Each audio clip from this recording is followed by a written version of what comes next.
The Machine Stops by E.M. Forster. Part 1. The Airship. Imagine, if you can, a small room, hexagonal in shape, like the cell of a bee.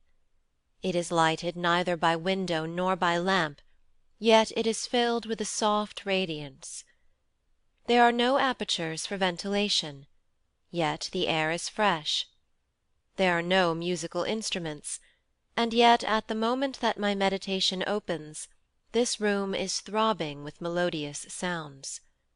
An armchair is in the centre, by its side a reading desk. That is all the furniture. And in the armchair there sits a swaddled lump of flesh, a woman, about 5 feet high, with a face as white as a fungus. It is to her that the little room belongs. An electric bell rang. The woman touched a switch, and the music was silent. I suppose I must see who it is, she thought, and set her chair in motion. The chair, like the music, was worked by machinery, and it rolled her to the other side of the room, where the bell still rang importunately. "Who is it?" she called. Her voice was irritable, for she had been interrupted often since the music began. She knew several thousand people; in certain directions human intercourse had advanced enormously. But when she listened to the receiver, her white face wrinkled into smiles, and she said, "Very well, let us talk. I will isolate myself. I do not expect anything important will happen for the next 5 minutes, for I can give you fully 5 minutes, Kuno. Then I must deliver my lecture on Music during the Australian Period." She touched the isolation knob, so that no one else could speak to her. Then she touched the lighting apparatus, and the little room was plunged into darkness. "Be quick!" she called, her irritation returning. "Be quick, Kuno! Here I am in the dark, wasting my time." But it was fully 15 seconds before the round plate that she held in her hands began to glow. A faint blue light shot across it, darkening to purple, and presently she could see the image of her son, who lived on the other side of the earth, and he could see her. "Kuno, how slow you are!" He smiled gravely. "I really believe you enjoy dawdling." "I have called you before, mother, but you were always busy or isolated. I have something particular to say." "What is it, dearest boy? Be quick! Why could you not send it by pneumatic post?" "Because I prefer saying such a thing. I want—" "Well?" "I want you to come and see me." Vashti watched his face in the blue plate. "But I can see you!" she exclaimed. "What more do you want?" "I want to see you not through the machine," said Kuno. "I want to speak to you not through the wearisome machine." "Oh, hush!" said his mother, vaguely shocked. "You mustn't say anything against the machine." "Why not?" "One mustn't." "You talk as if a god had made the machine," cried the other. "I believe that you pray to it when you are unhappy. Men made it, do not forget that. Great men, but men. The machine is much, but it is not everything. I see something like you in this plate, but I do not see you. I hear something like you through this telephone, but I do not hear you. That is why I want you to come. Pay me a visit, so that we can meet face to face, and talk about the hopes that are in my mind." She replied that she could scarcely spare the time for a visit. "The air-ship barely takes 2 days to fly between me and you." "I dislike air-ships." "Why?" "I dislike seeing the horrible brown earth, and the sea, and the stars when it is dark. I get no ideas in an air-ship." "I do not get them anywhere else." "What kind of ideas can the air give you?" He paused for an instant. Do you not know 4 big stars that form an oblong, and 3 stars close together in the middle of the oblong, and hanging from these stars 3 other stars?' 'No, I do not. I dislike the stars. But did they give you an idea? How interesting! Tell me.' 'I had an idea that they were like a man.' 'I do not understand.' 'The 4 big stars are the man's shoulders and his knees. The 3 stars in the middle are like the belts that men once wore, and the 3 stars hanging are like a sword.' 'A sword?' 'Men carried swords about with them, to kill animals and other men.' 'It does not strike me as a very good idea, but it is certainly original. When did it come to you first?' 'In the air ship.' He broke off, and she fancied that he looked sad. She could not be sure, for the machine did not transmit nuances of expression. It only gave a general idea of people, an idea that was good enough for all practical purposes, Vashti thought. The imponderable bloom, declared by a discredited philosophy to be the actual essence of intercourse, was rightly ignored by the machine, just as the imponderable bloom of the grape was ignored by the manufacturers of artificial fruit. Something good enough had long since been accepted by our race. 'The truth is,' he continued, 'that I want to see these stars again. They are curious stars. I want to see them not from the air ship, but from the surface of the earth, as our ancestors did thousands of years ago. I want to visit the surface of the earth.' She was shocked again. 'Mother, you must come, if only to explain to me what is the harm of visiting the surface of the earth.' 'No harm,' she replied, controlling herself, 'but no advantage. The surface of the earth is only dust and mud. No advantage. The surface of the earth is only dust and mud, no life remains on it, and you would need a respirator, or the cold of the outer air would kill you. One dies immediately in the outer air.' 'I know. Of course I shall take all precautions.' 'And besides—' 'Well?' She considered and chose her words with care. Her son had a queer temper, and she wished to dissuade him from the expedition. 'It is contrary to the spirit of the age,' she asserted. 'Do you mean by that, contrary to the machine?' 'In a sense, but—' His image in the blue plate faded. 'Kuno!' He had isolated himself. For a moment Vashti felt lonely. Then she generated the light, and the sight of her room, flooded with radiance and studded with electric buttons, revived her. There were buttons and switches everywhere, buttons to call for food, for music, for clothing. There was the hot bath button, by pressure of which a basin of imitation marble rose out of the floor, filled to the brim with a warm deodorized liquid. There was the cold bath button. There was the button that produced literature, and there were, of course, the buttons by which she communicated with her friends. The room, though it contained nothing, was in touch with all that she cared for in the world. Vashti's next move was to turn off the isolation switch, and all the accumulations of the last 3 minutes burst upon her. The room was filled with the noise of bells and speaking tubes. What was the new food like? Could she recommend it? Has she had any ideas lately? Might one tell her one's own ideas? Would she make an engagement to visit the public nurseries at an early date, say this day month? To most of these questions she replied with irritation, a growing quality in that accelerated age.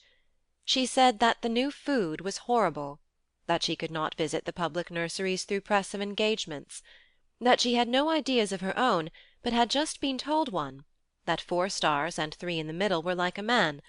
She doubted there was much in it.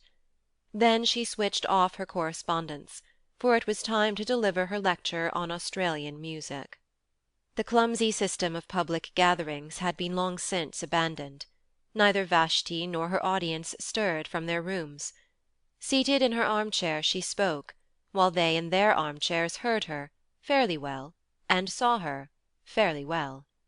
She opened with a humorous account of music in the pre-Mongolian epoch, and went on to describe the great outburst of song that followed the Chinese conquest. Remote and primeval as were the methods of Yi San So and the Brisbane school, she yet felt, she said, that study of them might repay the musicians of to-day. They had freshness. They had, above all, ideas. Her lecture, which lasted 10 minutes, was well received, and at its conclusion she and many of her audience listened to a lecture on the sea. There were ideas to be got from the sea. The speaker had donned a respirator and visited it lately. Then she fed, talked to many friends, had a bath, talked again, and summoned her bed. The bed was not to her liking. It was too large, and she had a feeling for a small bed. Complaint was useless, for beds were of the same dimension all over the world, and to have had an alternative size would have involved vast alterations in the machine. Vashti isolated herself. It was necessary, for neither day nor night existed under the ground, and reviewed all that had happened since she had summoned the bed last. Ideas? Scarcely any. Events? Was Kuno's invitation an event? By her side, on the little reading-desk, was a survival from the ages of litter. One book. This was the book of the machine. In it were instructions against every possible contingency. If she was hot or cold, or dyspeptic, or at a loss for a word, she went to the book, and it told her which button to press. The Central Committee published it. In accordance with a growing habit, it was richly bound. Sitting up in the bed, she took it reverently in her hands. She glanced round the glowing room, as if someone might be watching her. Then, half ashamed, half joyful, she murmured, "O machine! O machine!" and raised the volume to her lips. Thrice she kissed it, thrice inclined her head, thrice she felt the delirium of acquiescence. Her ritual performed, she turned to page 1367, which gave the times of the departure of the airships from the island in the southern hemisphere, under whose soil she lived, to the island in the northern hemisphere, whereunder lived her son. She thought, "I have not the time." She made the room dark and slept. She awoke and made the room light. She ate and exchanged ideas with her friends, and listened to music and attended lectures. She made the room dark and slept.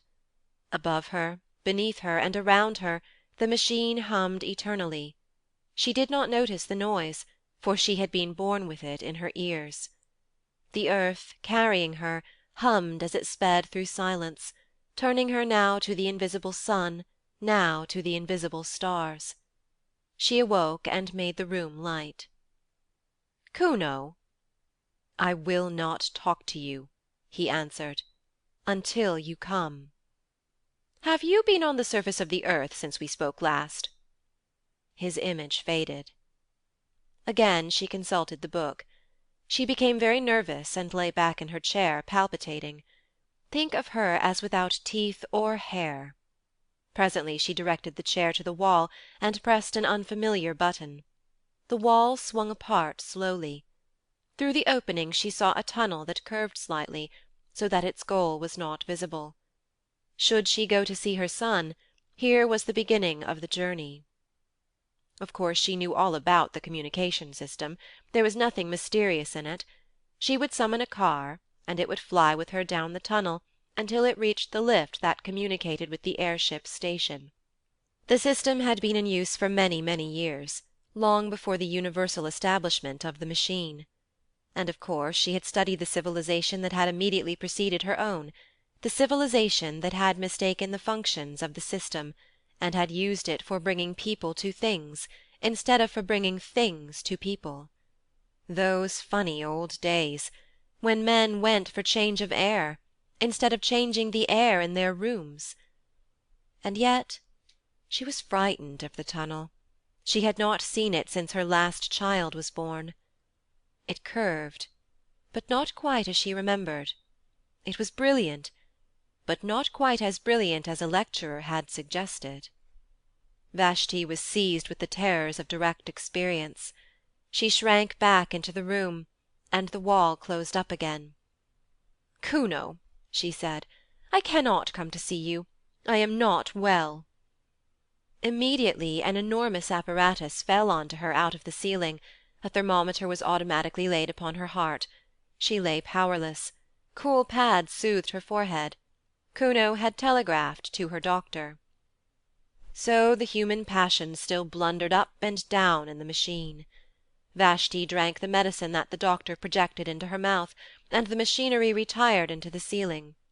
The voice of Kuno was heard asking how she felt. "Better."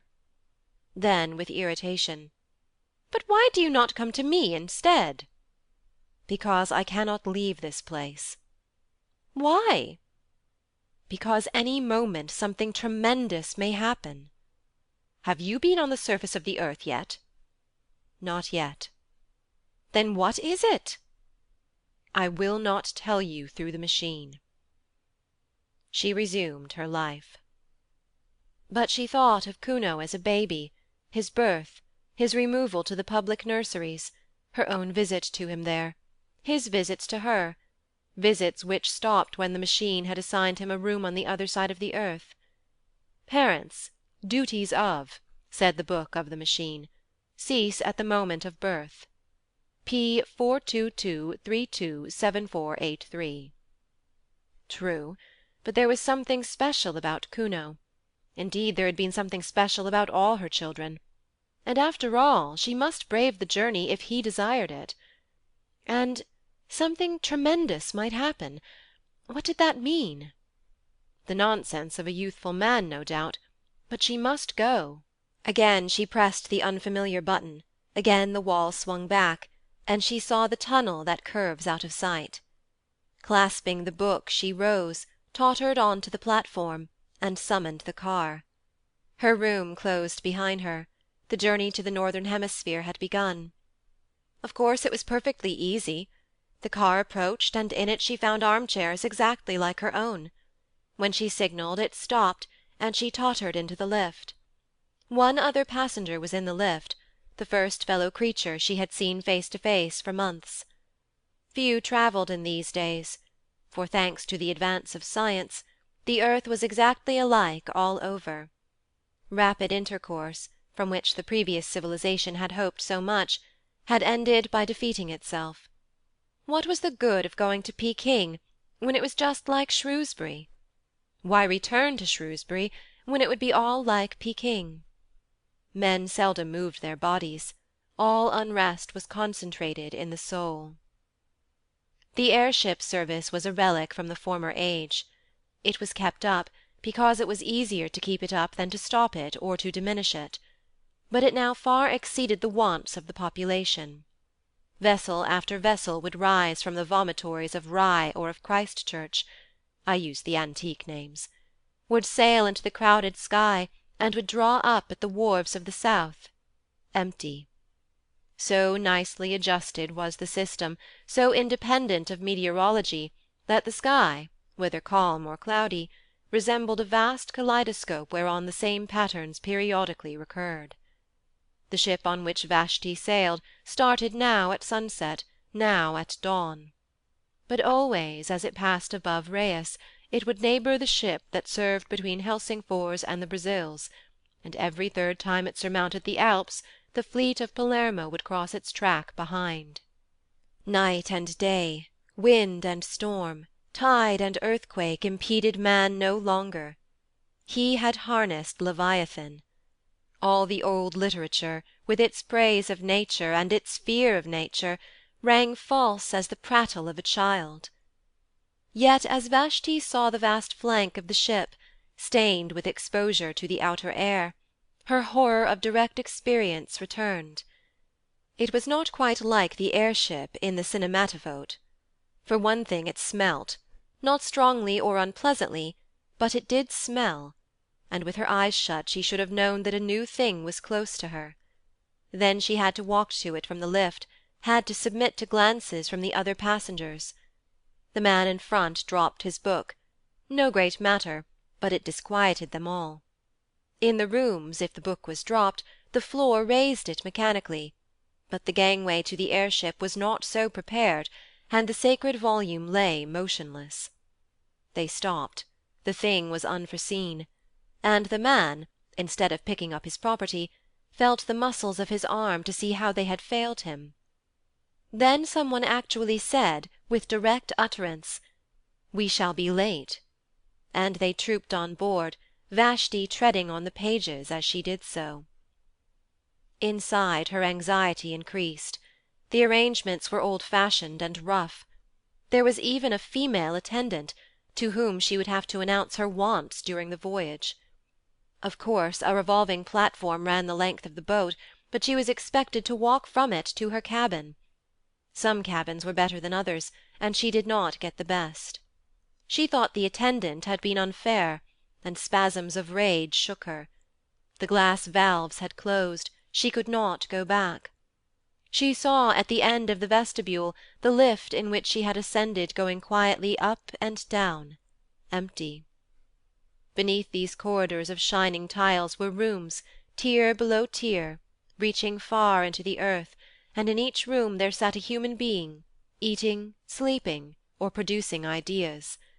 And buried deep in the hive was her own room.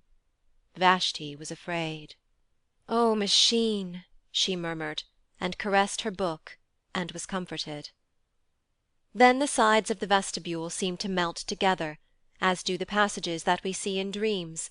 The lift vanished, the book that had been dropped slid to the left and vanished. Polished tiles rushed by like a stream of water. There was a slight jar, and the air-ship, issuing from its tunnel, soared above the waters of a tropical ocean. It was night. For a moment she saw the coast of Sumatra edged by the phosphorescence of waves, and crowned by lighthouses, still sending forth their disregarded beams. These also vanished, and only the stars distracted her. They were not motionless, but swayed to and fro above her head, thronging out of one skylight into another, as if the universe and not the air-ship was careening. And, as often happens on clear nights, they seemed now to be in perspective, now on a plane, now piled tier beyond tier into the infinite heavens, now concealing infinity, a roof limiting for ever the visions of men. In either case they seemed intolerable. "Are we to travel in the dark?" called the passengers angrily, and the attendant, who had been careless, generated the light, and pulled down the blinds of pliable metal. When the air-ships had been built, the desire to look direct at things still lingered in the world. Hence the extraordinary number of skylights and windows, and the proportionate discomfort to those who were civilized and refined. Even in Vashti's cabin one star peeped through a flaw in the blind, and after a few hours' uneasy slumber she was disturbed by an unfamiliar glow, which was the dawn. Quick as the ship had sped westwards, the earth had rolled eastwards quicker still, and had dragged back Vashti and her companions towards the sun. Science could prolong the night, but only for a little, and those high hopes of neutralizing the earth's diurnal revolution had passed, together with hopes that were possibly higher. To keep pace with the sun, or even to outstrip it, had been the aim of the civilization preceding this. Racing aeroplanes had been built for the purpose, capable of enormous speed, and steered by the greatest intellects of the epoch. Round the globe they went, round and round, westward, westward, round and round, amidst humanity's applause. In vain. The globe went eastward quicker still, horrible accidents occurred, and the Committee of the Machine, at the time rising into prominence, declared the pursuit illegal, unmechanical, and punishable by homelessness. Of homelessness more will be said later. Doubtless the Committee was right. Yet the attempt to defeat the sun aroused the last common interest that our race experienced about the heavenly bodies, or indeed about anything. It was the last time that men were compacted by thinking of a power outside the world. The sun had conquered, yet it was the end of his spiritual dominion. Dawn, midday, twilight, the zodiacal path, touched neither men's lives nor their hearts. and Science retreated into the ground, to concentrate herself upon problems that she was certain of solving. So, when Vashti found her cabin invaded by a rosy finger of light, she was annoyed, and tried to adjust the blind. But the blind flew up altogether, and she saw through the skylight small pink clouds, swaying against a background of blue, and as the sun crept higher, its radiance entered direct, brimming down the wall like a golden sea. It rose and fell with the air ship's motion, just as waves rise and fall, but it advanced steadily, as a tide advances. Unless she was careful, it would strike her face. A spasm of horror shook her, and she rang for the attendant. The attendant, too, was horrified, but she could do nothing. It was not her place to mend the blind. She could only suggest that the lady should change her cabin, which she accordingly prepared to do. People were almost exactly alike all over the world, but the attendant of the air-ship, perhaps owing to her exceptional duties, had grown a little out of the common. She had often to address passengers with direct speech, and this had given her a certain roughness and originality of manner. When Vashti swerved away from the sunbeams with a cry, she behaved barbarically. She put out her hand to steady her. "How dare you!" exclaimed the passenger. "You forget yourself." The woman was confused, and apologized for not having let her fall. People never touched one another. The custom had become obsolete, owing to the machine. "Where are we now?" asked Vashti haughtily. "We are over Asia," said the attendant, anxious to be polite. "Asia?" "You must excuse my common way of speaking. I have got into the habit of calling places over which I pass by their unmechanical names." "Oh, I remember Asia. The Mongols came from it."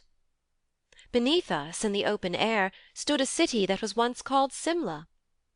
"Have you ever heard of the Mongols and of the Brisbane school?" "No." "Brisbane also stood in the open air." "Those mountains to the right, let me show you them." She pushed back a metal blind. The main chain of the Himalayas was revealed. "They were once called the roof of the world, those mountains." "You must remember that, before the dawn of civilization, they seemed to be an impenetrable wall that touched the stars. It was supposed that no one but the gods could exist above their summits. How we have advanced, thanks to the machine!"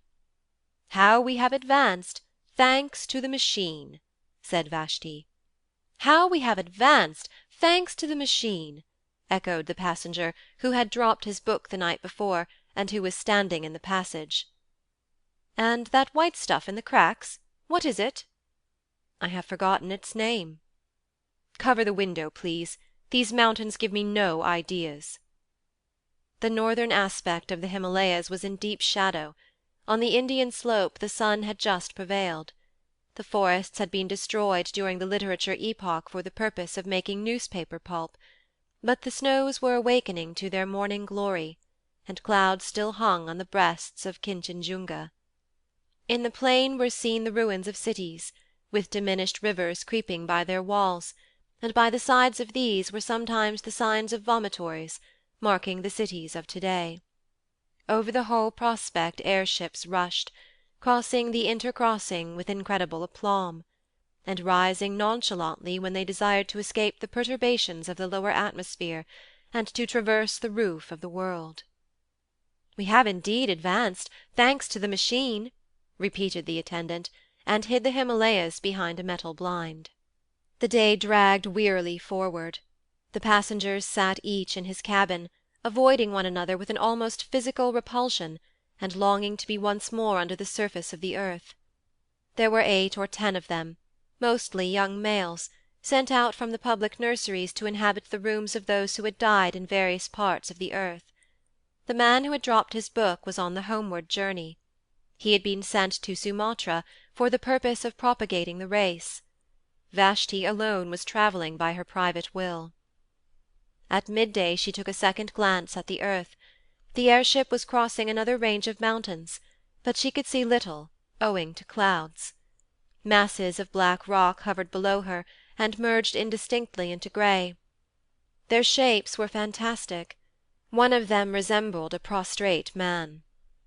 "No ideas here," murmured Vashti, and hid the Caucasus behind a metal blind. In the evening she looked again. They were crossing a golden sea, in which lay many small islands and one peninsula. She repeated, "No ideas here," and hid Greece behind a metal blind.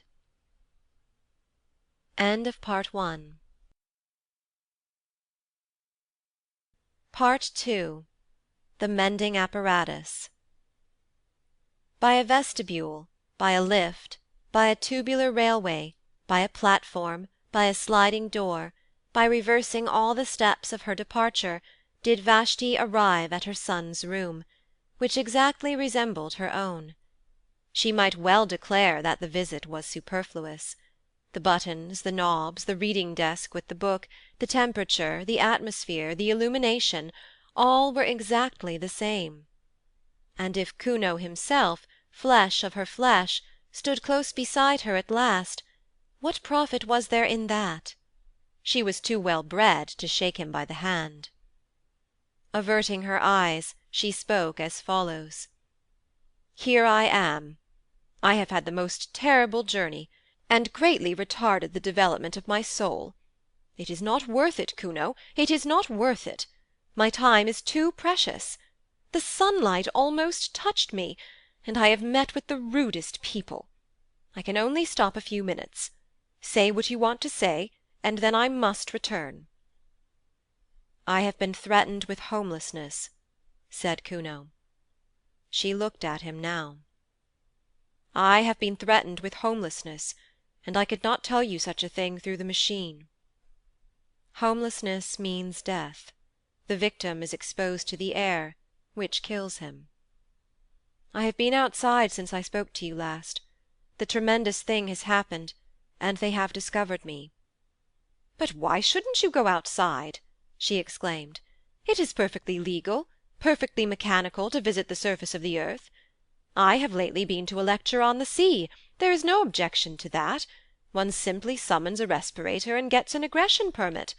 It is not the kind of thing that spiritually minded people do, and I begged you not to do it, but there is no legal objection to it." "I did not get an egression permit." "Then how did you get out?" "I found out a way of my own." The phrase conveyed no meaning to her, and he had to repeat it. "A way of your own?" she whispered. "But that would be wrong." "Why?" The question shocked her beyond measure. "You are beginning to worship the machine," he said coldly. "You think it irreligious of me to have found out a way of my own. It was just what the Committee thought, when they threatened me with homelessness." At this she grew angry. "I worship nothing," she cried. "I am most advanced. I don't think you irreligious, for there is no such thing as religion left. All the fear and the superstition that existed once have been destroyed by the machine. I only meant that to find out a way of your own was... Besides, there is no new way out." "So it is always supposed." "Except through the vomitories, for which one must have an egression permit. It is impossible to get out. The book says so." "Well, the book's wrong, for I have been out on my feet." For Kuno was possessed of a certain physical strength. By these days it was a demerit to be muscular. Each infant was examined at birth, and all who promised undue strength were destroyed. Humanitarians may protest, but it would have been no true kindness to let an athlete live. He would never have been happy in that state of life to which the machine had called him. He would have yearned for trees to climb, rivers to bathe in, meadows and hills against which he might measure his body. Man must be adapted to his surroundings, must he not? In the dawn of the world our weaklings must be exposed on Mount Taygetus. In its twilight our strong will suffer euthanasia, that the machine may progress, that the machine may progress, that the machine may progress eternally. You know that we have lost the sense of space.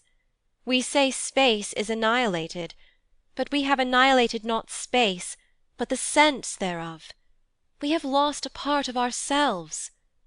I determined to recover it, and I began by walking up and down the platform of the railway outside my room. Up and down, until I was tired, and so did recapture the meaning of near and far. Near is a place to which I can get quickly on my feet, not a place to which the train or the air-ship will take me quickly. Far is a place to which I cannot get quickly on my feet. The vomitory is far, though I could be there in 38 seconds by summoning the train. Man is the measure. That was my first lesson. Man's feet are the measure for distance, his hands are the measure for ownership, his body is the measure for all that is lovable and desirable and strong. Then I went further. It was then that I called to you for the first time, and you would not come. This city, as you know, is built deep beneath the surface of the earth, with only the vomitories protruding. Having paced the platform outside my own room, I took the lift to the next platform and paced that also, and so with each in turn, until I came to the topmost, above which begins the earth. All the platforms were exactly alike, and all that I gained by visiting them was to develop my sense of space and my muscles. I think I should have been content with this. It is not a little thing. But as I walked and brooded, it occurred to me that our cities had been built in the days when men still breathed the outer air, and that there had been ventilation shafts for the workmen. I could think of nothing but these ventilation shafts. Had they been destroyed by all the food tubes and medicine tubes and music tubes that the machine has evolved lately? Or did traces of them remain? One thing was certain. If I came upon them anywhere, it would be in the railway tunnels of the topmost story. Everywhere else all space was accounted for. I am telling my story quickly, but don't think that I was not a coward, or that your answers never depressed me. It is not the proper thing, it is not mechanical, it is not decent to walk along a railway tunnel. I did not fear that I might tread upon a live rail and be killed. I feared something far more intangible, doing what was not contemplated by the machine. Then I said to myself, Man is the measure, and I went, and after many visits I found an opening. The tunnels, of course, were lighted. Everything is light, artificial light. Darkness is the exception. So when I saw a black gap in the tiles, I knew that it was an exception, and rejoiced. I put in my arm, I could put in no more at first, and waved it round and round in ecstasy. I loosened another tile and put in my head, and shouted into the darkness, I am coming, I shall do it yet, and my voice reverberated down endless passages. I seemed to hear the spirits of those dead workmen who returned each evening to the starlight and to their wives, and all the generations who had lived in the open air called back to me, You will do it yet, you are coming. He paused, and absurd as he was, his last words moved her. For Kuno had lately asked to be a father, and his request had been refused by the committee. His was not a type that the machine desired to hand on. Then a train passed. It brushed by me, but I thrust my head and arms into the hole. I had done enough for one day, so I crawled back to the platform, went down in the lift, and summoned my bed. Ah, what dreams! And again I called you, and again you refused. She shook her head and said, Don't talk of these terrible things. You make me miserable. You are throwing civilization away. But I had got back the sense of space, and a man cannot rest then. I determined to get in at the hole and climb the shaft, and so I exercised my arms.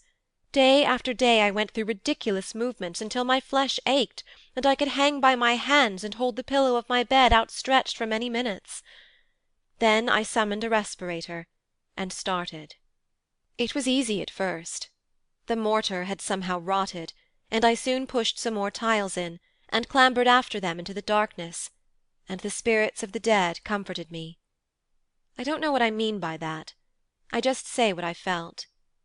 I felt for the first time that a protest had been lodged against corruption, and that even as the dead were comforting me, so I was comforting the unborn. I felt that humanity existed, and that it existed without clothes. How can I possibly explain this? It was naked, humanity seemed naked, and all these tubes and buttons and machineries neither came into the world with us, nor will they follow us out, nor do they matter supremely while we are here.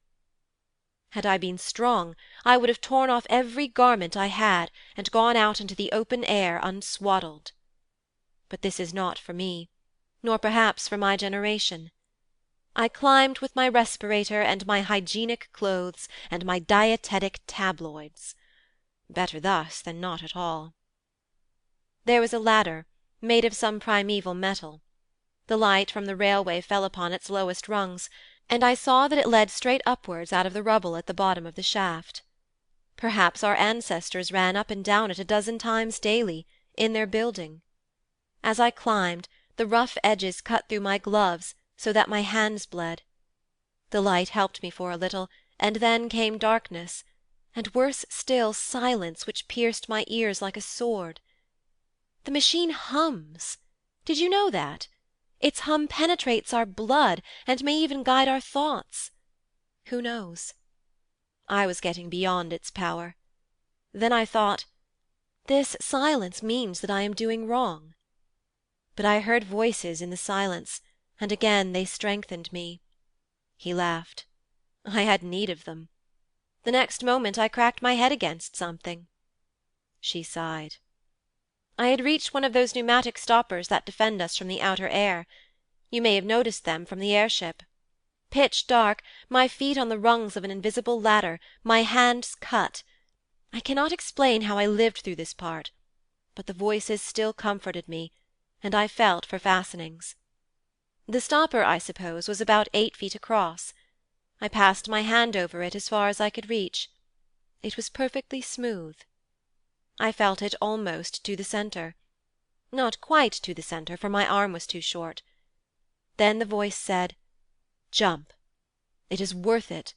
There may be a handle in the centre, and you may catch hold of it and so come to us your own way. And if there is no handle, so that you may fall and are dashed to pieces, it is still worth it. You will still come to us your own way." So I jumped. There was a handle, and—" He paused. Tears gathered in his mother's eyes. She knew that he was fated. If he did not die today, he would die tomorrow. There was not room for such a person in the world. And with her pity, disgust mingled. She was ashamed at having borne such a son, she who had always been so respectable and so full of ideas. Was he really the little boy to whom she had taught the use of his stops and buttons, and to whom she had given his first lessons in the book? The very hair that disfigured his lip showed that he was reverting to some savage type. On atavism the machine can have no mercy. There was a handle, and I did catch it. I hung tranced over the darkness and heard the hum of these workings as the last whisper in a dying dream. All the things I had cared about, and all the people I had spoken to through tubes appeared infinitely little. Meanwhile the handle revolved. My weight had set something in motion, and I spun slowly, and then— I cannot describe it. I was lying with my face to the sunshine. Blood poured from my nose and ears, and I heard a tremendous roaring. The stopper, with me clinging to it, had simply been blown out of the earth, and the air that we make down here was escaping through the vent into the air above. It burst up like a fountain. I crawled back to it, for the upper air hurts, and as it were I took great sips from the edge. My respirator had flown goodness knows where, and my clothes were torn. I just lay with my lips close to the hole, and I sipped until the bleeding stopped. You can imagine nothing so curious. This hollow in the grass, I will speak of it in a minute, the sun shining into it, not brilliantly, but through marbled clouds, the peace, the nonchalance, the sense of space, and brushing my cheek, the roaring fountain of our artificial air. Soon I spied my respirator, bobbing up and down in the current high above my head, and higher still were many airships. But no one ever looks out of airships, and in any case they could not have picked me up. There I was, stranded. The sun shone a little way down the shaft, and revealed the topmost rung of the ladder, but I was hopeless trying to reach it. I should have either been tossed up again by the escape, or else have fallen in and died. I could only lie on the grass, sipping and sipping, and from time to time glancing around me. I knew that I was in Wessex, for I had taken care to go to a lecture on the subject before starting. Wessex lies above the room in which we are talking now. It was once an important state. Its kings held all the southern coast, from the Andredswald to Cornwall, while the Wansdyke protected them on the north, running over the high ground. The lecturer was only concerned with the rise of Wessex, so I do not know how long it remained an international power, nor would the knowledge have assisted me. To tell the truth, I could do nothing but laugh during this part.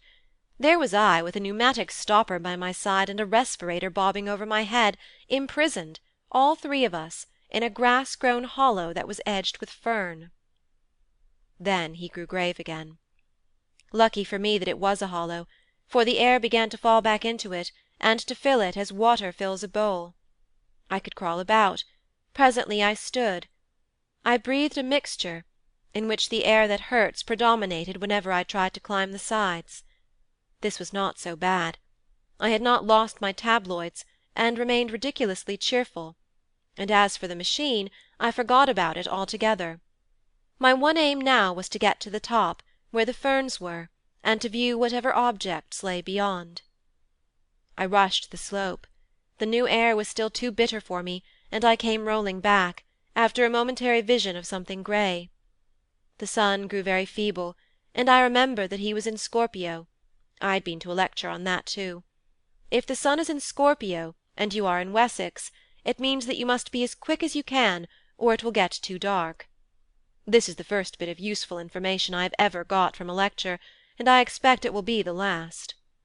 It made me try frantically to breathe the new air, and to advance as far as I dared out of my pond. The hollow filled so slowly. At times I thought that the fountain played with less vigour. My respirator seemed to dance nearer the earth, the roar was decreasing. He broke off. I don't think this is interesting you. The rest will interest you even less. There are no ideas in it, and I wish that I had not troubled you to come. We are too different, mother. She told him to continue. It was evening before I climbed the bank. The sun had very nearly slipped out of the sky by this time, and I could not get a good view. You who have just crossed the roof of the world will not want to hear an account of the little hills that I saw, low, colourless hills. But to me they were living, and the turf that covered them was a skin, under which their muscles rippled, and I felt that those hills had called with incalculable force to men in the past, and that men had loved them. Now they sleep, perhaps for ever. They commune with humanity in dreams. Happy the man, happy the woman who awakes the hills of Wessex, for though they sleep they will never die. His voice rose passionately. Cannot you see, cannot all you lecturers see, that it is we that are dying, and that down here the only thing that really lives is the machine? We created the machine to do our will, but we cannot make it do our will now. It has robbed us of the sense of space and of the sense of touch. It has blurred every human relation and narrowed down love to a carnal act. It has paralysed our bodies and our wills, and now it compels us to worship it. The machine develops, but not on our lies. The machine proceeds, but not to our goal. We only exist as the blood corpuscles that course through its arteries, and if it could work without us it would let us die. Oh, I have no remedy, or at least only one: to tell men again and again that I have seen the hills of Wessex, as Aelfred saw them when he overthrew the Danes. So the sun set. I forgot to mention that a belt of mist lay between my hills and other hills, and that it was the colour of pearl. He broke off for the second time. "Go on," said his mother wearily. He shook his head. "Go on. Nothing that you say can distress me now. I am hardened." "I had meant to tell you the rest, but I cannot. I know that I cannot.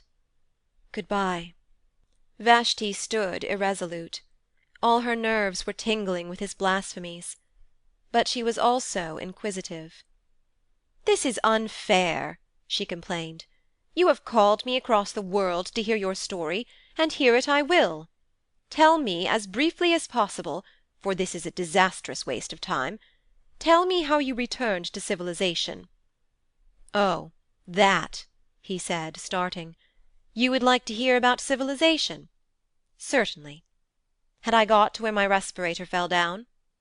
"No, but I understand everything now. You put on your respirator, and managed to walk along the surface of the earth to a vomitory, and there your conduct was reported to the Central Committee?" "By no means." He passed his hand over his forehead, as if dispelling some strong impression. Then, resuming his narrative, he warmed to it again. "My respirator fell about sunset. I had mentioned that the fountain seemed feebler, had I not?" "Yes." "About sunset it let the respirator fall. As I said, I had entirely forgotten about the machine, and I paid no great attention at the time, being occupied with other things. I had my pool of air into which I could dip when the outer keenness became intolerable, and which would possibly remain for days, provided that no wind sprang up to disperse it. Not until it was too late did I realize what the stoppage of the escape implied. You see, the gap in the tunnel had been mended, the mending apparatus. The mending apparatus was after me. One other warning I had, but I neglected it. The sky at night was clearer than it had been in the day, and the moon, which was about half the sky behind the sun, shone into the dell at moments quite brightly. I was in my usual place, on the boundary between the two atmospheres, when I thought I saw something dark move across the bottom of the dell and vanish into the shaft. In my folly I ran down. I bent over and listened, and I thought I heard a faint scraping noise in the depths. At this, but it was too late, I took alarm. I determined to put on my respirator and to walk right out of the dell. But my respirator had gone. I knew exactly where it had fallen, between the stopper and the aperture, and I could even feel the mark that it had made in the turf. It had gone, and I realized that something evil was at work, and I had better escape to the other air, and if I must die, die running towards the cloud that had been the colour of a pearl. I never started. Out of the shaft—it is too horrible. A worm, a long white worm, had crawled out of the shaft and was gliding over the moonlit grass. I screamed. I did everything that I should not have done. I stamped upon the creature instead of flying from it, and it at once curled round the ankle. Then we fought. The worm let me run all over the dell, but edged up my leg as I ran. 'Help!' I cried. That part is too awful. It belongs to the part that you will never know. 'Help!' I cried. Why cannot we suffer in silence? 'Help!' I cried. When my feet were wound together, I fell. I was dragged away from the dear ferns and the living hills, and past the great metal stopper. I can tell you this part. And I thought it might save me again if I caught hold of the handle. It also was enwrapped, it also. Oh, the whole dell was full of the things. They were searching it in all directions, they were denuding it, and the white snouts of others peeped out of the hole, ready if needed. Everything that could be moved they brought, brushwood, bundles of fern, everything, and down we all went intertwined into hell. The last things that I saw, ere the stopper closed after us, were certain stars, and I felt that a man of my sort lived in the sky. For I did fight, I fought till the very end, and it was only my head hitting against the ladder that quieted me. I woke up in this room. The worms had vanished. I was surrounded by artificial air, artificial light, artificial peace, and my friends were calling to me down speaking tubes to know whether I had come across any new ideas lately." Here his story ended. Discussion of it was impossible, and Vashti turned to go. "It will end in homelessness," she said quietly. "I wish it would," retorted Kuno. "The Machine has been most merciful." "I prefer the mercy of God." "By that superstitious phrase, Do you mean that you could live in the outer air?' 'Yes.' 'Have you ever seen, round the vomitories, the bones of those who were extruded after the Great Rebellion?' 'Yes.' 'They were left where they perished for our edification. A few crawled away, but they perished too. Who can doubt it? And so with the homeless of our own day. The surface of the earth supports life no longer.' 'Indeed.' 'Ferns and a little grass may survive, but all higher forms have perished. Has any air ship detected them?' 'No.' 'Has any lecturer dealt with them?' 'No.' 'Then why this obstinacy?' 'Because I have seen them,' he exploded. 'Seen what?' 'Because I have seen her in the twilight, because she came to my help when I called, because she too was entangled by the worms, and, luckier than I, was killed by one of them, piercing her throat.'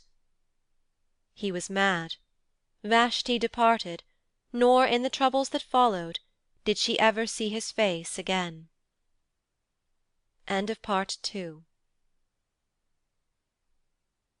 Part 3. The Homeless. During the years that followed Kuno's escapade, two important developments took place in the Machine. On the surface they were revolutionary, but in either case men's minds had been prepared beforehand, and they did but express tendencies that were latent already. The first of these was the abolition of respirators. Advanced thinkers, like Vashti, had always held it foolish to visit the surface of the earth. Airships might be necessary, but what was the good of going out for mere curiosity, and crawling along for a mile or two in a terrestrial motor? The habit was vulgar, and perhaps faintly improper. It was unproductive of ideas, and had no connection with the habits that really mattered. So respirators were abolished, and with them, of course, the terrestrial motors; and except for a few lecturers, who complained that they were debarred access to their subject matter, the development was accepted quietly. Those who still wanted to know what the earth was like had after all only to listen to some gramophone, or to look into some cinematophote; and even the lecturers acquiesced when they found that a lecture on the sea was none the less stimulating when compiled out of other lectures that had already been delivered on the same subject. "Beware of first-hand ideas!" exclaimed one of the most advanced of them. "First-hand ideas do not really exist. They are but the physical impressions produced by live and fear, and on this gross foundation who could erect a philosophy? Let your ideas be second-hand, and if possible tenth-hand, for then they will be far removed from that disturbing element, direct observation. Do not learn anything about this subject of mine, the French Revolution. Learn instead what I think that Enicarmen thought, Urizen thought, Gooch thought, Ho Yung thought, Chi Bo Sing thought, Lafcadio Hearn thought, Carlyle thought, Mirabeau said about the French Revolution. Through the medium of these 10 great minds, the blood that was shed at Paris and the windows that were broken at Versailles will be clarified to an idea which you may employ most profitably in your daily lives. But be sure that the intermediates are many and varied, for in history one authority exists to counteract another. Urizen must counteract the scepticism of Ho Yung and Enicarmen; I myself must counteract the impetuosity of Gooch. You who listen to me are in a better position to judge about the French Revolution than I am. Your descendants will be even in a better position than you, for they will learn what you think I think, and yet another intermediate will be added to the chain. And in time," his voice rose, "there will come a generation that had got beyond facts, beyond impressions, a generation absolutely colourless, a generation seraphically free from taint of personality, which will see the French Revolution not as it happened, nor as they would like to have had it happen, but as it would have happened, had it taken place in the days of the Machine." Tremendous applause greeted this lecture, which did but voice a feeling already latent in the minds of men, a feeling that terrestrial facts must be ignored, and that the abolition of respirators was a positive gain. It was even suggested that airships should be abolished too. This was not done, because airships had somehow worked themselves into the Machine's system; but year by year they were used less, and mentioned less by thoughtful men. The second great development was the re-establishment of religion. This too had been voiced in the celebrated lecture. No one could mistake the reverent tone in which the peroration had concluded, and it awakened a responsive echo in the heart of each. Those who had long worshipped silently now began to talk. They described the strange feeling of peace that came over them when they handled the book of the machine, the pleasure that it was to repeat certain numerals out of it, however little meaning those numerals conveyed to the outward ear, the ecstasy of touching a button, however unimportant, or of ringing an electric bell, however superfluously. "The machine," they exclaimed, "feeds us, and clothes us, and houses us. Through it we speak to one another, through it we see one another, in it we have our being. The machine is the friend of ideas and the enemy of superstition. The machine is omnipotent, eternal. Blessed is the machine." And before long this allocution was printed on the first page of the book, and in subsequent editions the ritual swelled into a complicated system of praise and prayer. The word religion was sedulously avoided, and in theory the machine was still the creation and the implement of man. But in practice all, save a few retrogrades, worshipped it as divine. Nor was it worshipped in unity. One believer would be chiefly impressed by the blue optic plates through which he saw other believers, another by the mending apparatus, which sinful Kuno had compared to worms, another by the lifts, another by the book, and each would pray to this or to that, and ask it to intercede for him with the machine as a whole. Persecution, that was also present. It did not break out, for reasons that will be set forward shortly, but it was latent, and all who did not accept the minimum known as undenominational mechanism lived in danger of homelessness, which means death, as we know. To attribute these two great developments to the Central Committee is to take a very narrow view of civilization. The Central Committee announced the developments, it is true, but they were no more the cause of them than were the kings of the imperialistic period the cause of war. Rather did they yield to some invincible pressure, which came no one knew whither, and which, when gratified, was succeeded by some new pressure equally invincible. To such a state of affairs it is convenient to give the name of progress. No one confessed the machine was out of hand. Year by year it was served with increased efficiency and decreased intelligence. The better a man knew his own duties upon it, the less he understood the duties of his neighbour, and in all the world there was not one who understood the monster as a whole. Those master brains had perished.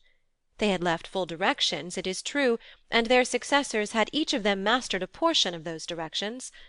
But humanity, in its desire for comfort, had overreached itself. It had exploited the riches of nature too far. Quietly and complacently it was sinking into decadence, and progress had come to mean the progress of the machine. As for Vashti, her life went peacefully forward until the final disaster. She made her room dark and slept, she awoke and made the room light. She lectured and attended lectures. She exchanged ideas with her innumerable friends, and believed she was growing more spiritual. At times a friend was granted euthanasia, and left his or her room for the homelessness that is beyond all human conception. Vashti did not much mind. After an unsuccessful lecture she would sometimes ask for euthanasia herself. But the death rate was not permitted to exceed the birth rate, and the machine had hitherto refused it to her. The troubles began quietly, long before she was conscious of them. One day she was astonished at receiving a message from her son. They never communicated, having nothing in common, and she had only heard indirectly that he was still alive, and had been transferred from the northern hemisphere, where he had behaved so mischievously, to the southern, indeed to a room not far from her own. "Does he want me to visit him?" she thought. "Never again, never! And I have not the time." No, it was madness of another kind. He refused to visualize his face upon the blue plate, and speaking out of the darkness with solemnity, said, "The machine stops." "What do you say?" "The machine is stopping. I know it. I know the signs." She burst into a peal of laughter. He heard her and was angry, and they spoke no more. "Can you imagine anything more absurd?" she cried to a friend. "A man who was my son believes that the Machine is stopping. It would be impious if it was not mad." "The Machine is stopping?" her friend replied. "What does that mean? The phrase conveys nothing to me." "Nor to me." "He does not refer, I suppose, to the trouble there has been lately with the music?" "Oh no, of course not. Let us talk about music." "Have you complained to the authorities?" "Yes, and they say it wants mending, and referred me to the Committee of the Mending Apparatus. I complained of those curious gasping sighs that disfigure the symphonies of the Brisbane school. They sound like someone in pain. The Committee of the Mending Apparatus say that it shall be remedied shortly." Obscurely worried, she resumed her life. For one thing, the defect in the music irritated her. For another thing, she could not forget Kuno's speech. If he had known that the music was out of repair, he could not know it, for he detested music. If he had known that it was wrong, "The Machine stops" was exactly the venomous sort of remark he would have made. Of course he had made it at a venture, but the coincidence annoyed her, and she spoke with some petulance to the Committee of the Mending Apparatus. They replied, as before, that the defect would be set right shortly. "Shortly! At once!" she retorted. "Why should I be worried by imperfect music? Things are always put right at once. If you do not mend it at once, I shall complain to the Central Committee." "No personal complaints are received by the Central Committee," the Committee of the Mending Apparatus replied. "Through whom am I to make my complaint, then?" "Through us." "I complain, then?" "Your complaint shall be forwarded in its turn." "Have others complained?" This question was unmechanical, and the Committee of the Mending Apparatus refused to answer it. "It is too bad!" she exclaimed to another of her friends. "There never was such an unfortunate woman as myself. I can never be sure of my music now. It gets worse and worse each time I summon it." "What is it?" "I do not know whether it is inside my head or inside the wall." "Complain in either case." "I have complained, and my complaint will be forwarded in its turn to the Central Committee."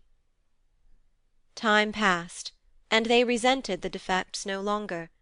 The defects had not been remedied, but the human tissues in that latter day had become so subservient that they readily adapted themselves to every caprice of the Machine. The sigh at the crises of the Brisbane symphony no longer irritated Vashti; she accepted it as part of the melody. The jarring noise, whether in the head or in the wall, was no longer resented by her friend. And so with the mouldy artificial fruit, so with the bath-water that began to stink, so with the defective rhymes that the poetry machine had taken to emit. All were bitterly complained of at first, and then acquiesced in and forgotten. Things went from bad to worse unchallenged. It was otherwise with the failure of the sleeping apparatus. That was a more serious stoppage. There came a day when over the whole world, in Sumatra, in Wessex, in the innumerable cities of Courland and Brazil, the beds, when summoned by their tired owners, failed to appear. It may seem a ludicrous matter, but from it we may date the collapse of humanity. The committee responsible for the failure was assailed by complainants, whom it referred, as usual, to the Committee of the Mending Apparatus, who in its turn assured them that their complaints would be forwarded to the Central Committee. But the discontent grew, for mankind was not yet sufficiently adaptable to do without sleeping. "Some one is meddling with the Machine," they began. "Some one is trying to make himself king, to reintroduce the personal element. Punish that man with homelessness. To the rescue! Avenge the Machine! Avenge the Machine! War! Kill the man!" But the Committee of the Mending Apparatus now came forward, and allayed the panic with well-chosen words. It confessed that the Mending Apparatus was itself in need of repair. The effect of this frank confession was admirable. "Of course," said a famous lecturer, he of the French Revolution, who gilded each new decay with splendour, "of course we shall not press our complaints now. The Mending Apparatus has treated us so well in the past that we all sympathize with it, and will wait patiently for its recovery. In its own good time it will resume its duties. Meanwhile let us do without our beds, our tabloids, our other little wants. Such, I feel sure, would be the wish of the Machine." Thousands of miles away his audience applauded. The Machine still linked them. Under the seas, beneath the roots of the mountains, ran the wires through which they saw and heard, the enormous eyes and ears that were their heritage, and the hum of many workings clothed their thoughts in one garment of subserviency. Only the old and the sick remained ungrateful, for it was rumoured that euthanasia too was out of order, and that pain had reappeared among men. It became difficult to read. A blight entered the atmosphere and dulled its luminosity. At times Vashti could scarcely see across her room. The air, too, was foul. Loud were the complaints, impotent the remedies, heroic the tone of the lecturer as he cried, "Courage! Courage! What matter so long as the Machine goes on? To it the darkness and the light are one." And though things improved again after a time, the old brilliancy was never recaptured, and humanity never recovered from its entrance into twilight. There was an hysterical talk of "measures," of "provisional dictatorship," and the inhabitants of Sumatra were asked to familiarize themselves with the workings of the central power station, the said power station being situated in France. But for the most part panic reigned, and men spent their strength praying to their books, tangible proofs of the Machine's omnipotence. There were gradations of terror; at times came rumours of hope; the Mending Apparatus was almost mended, the enemies of the Machine had been got under, new nerve centres were evolving which would do the work even more magnificently than before. But there came a day when, without the slightest warning, without any previous hint of feebleness, the entire communication system broke down all over the world, and the world, as they understood it, ended. Vashti was lecturing at the time, and her earlier remarks had been punctuated with applause. As she proceeded, the audience became silent, and at the conclusion there was no sound. Somewhat displeased, she called to a friend who was a specialist in sympathy. No sound. Doubtless the friend was sleeping. And so with the next friend whom she tried to summon, and so with the next, until she remembered Kuno's cryptic remark, "The Machine stops." The phrase still conveyed nothing. If eternity was stopping, it would of course be set going shortly. For example, there was still a little light and air; the atmosphere had improved a few hours previously; there was still the book, and while there was the book there was security. Then she broke down, for with the cessation of activity came an unexpected terror: silence. She had never known silence, and the coming of it nearly killed her. It did kill many thousands of people outright. Ever since her birth she had been surrounded by the steady hum. It was to the ear what artificial air was to the lungs, and agonizing pains shot through her head. And scarcely knowing what she did, she stumbled forward and pressed the unfamiliar button, the one that opened the door of her cell. Now the door of the cell worked on a simple hinge of its own. It was not connected with the central power station, dying far away in France. It opened, rousing immoderate hopes in Vashti, for she thought that the Machine had been mended. It opened, and she saw the dim tunnel that curved far away towards freedom. One look, and then she shrank back, for the tunnel was full of people; she was almost the last in that city to have taken alarm. People at any time repelled her, and these were nightmares from her worst dreams. People were crawling about, people were screaming, whimpering, gasping for breath, touching each other, vanishing in the dark, and ever and anon being pushed off the platform on to the live rail. Some were fighting round the electric bells, trying to summon trains which could not be summoned. Others were yelling for euthanasia or for respirators, or blaspheming the Machine. Others stood at the doors of their cells fearing, like herself, either to stop in them or to leave them. And behind all the uproar was silence, the silence which is the voice of the earth and of the generations who have gone. No, it was worse than solitude. She closed the door again and sat down to wait for the end. The disintegration went on, accompanied by horrible cracks and rumbling.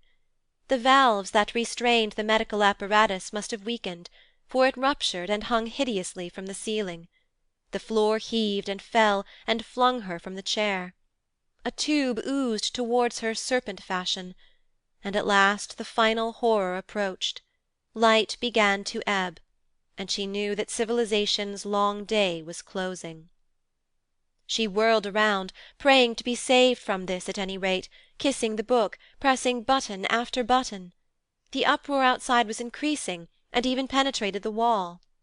Slowly the brilliancy of her cell was dimmed, the reflections faded from the metal switches. Now she could not see the reading stand, now not the book, though she held it in her hand. Light followed the flight of sound, air was following light, and the original void returned to the cavern from which it has so long been excluded. Vashti continued to whirl, like the devotees of an earlier religion, screaming, praying, striking at the buttons with bleeding hands. It was thus that she opened her prison and escaped in the spirit. At least, so it seems to me, ere my meditation closes. That she escaped in the body, I cannot perceive that. She struck by chance the switch that released the door, and the rush of foul air on her skin, the loud throbbing whispers in her ears, told her that she was facing the tunnel again, and that tremendous platform on which she had seen men fighting. They were not fighting now. Only the whispers remained, and the little whimpering groans. They were dying by hundreds out in the dark. She burst into tears. Tears answered her. They wept for humanity, those two, not for themselves. They could not bear that this should be the end. Ere silence was completed their hearts were opened, and they knew what had been important on the earth. Man, the flower of all flesh, the noblest of all creatures visible, man who had once made God in his image, and had mirrored his strength on the constellations, beautiful, naked man was dying, strangled in the garments that he had woven. Century after century had he toiled, and here was his reward. Truly the garment had seemed heavenly at first, shot with colours of culture, sewn with the threads of self-denial.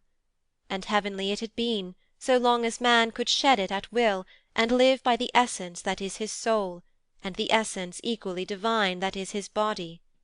The sin against the body, it was for that they wept in chief, the centuries of wrong against the muscles and the nerves, and those 5 portals by which we can alone apprehend, glozing it over with talk of evolution, until the body was white pap, the home of ideas as colourless, last sloshy stirrings of a spirit that had grasped the stars. "Where are you?" she sobbed. His voice in the darkness said, "Here." "Is there any hope, Kuno?" "None for us." "Where are you?" She crawled over the bodies of the dead. His blood spurted over her hands. "Quicker," he gasped. "I am dying, but we touch, we talk, not through the Machine." He kissed her. "We have come back to our own. We die, but we have recaptured life, as it was in Wessex when Ilfrid overthrew the Danes. We know what they know outside, they who dwelt in the cloud that is the colour of a pearl." "But, Kuno, is it true? Are there still men on the surface of the earth? Is this tunnel, this poisoned darkness, really not the end?" He replied, "I have seen them, spoken to them, loved them. They are hiding in the mist and the ferns till our civilization stops. Today they are the homeless. Tomorrow oh, tomorrow some fool will start the Machine again, tomorrow." "Never," said Kuno, "never. Humanity has learnt its lesson." As he spoke, the whole city was broken like a honeycomb. An air ship had sailed in through the vomitory into a ruined wharf. It crashed downwards, exploding as it went, rending gallery after gallery with its wings of steel. For a moment they saw the nations of the dead, and before they joined them, scraps of the untainted sky. End of Part 3. End of The Machine Stops by E. M. Forster. Published 1909.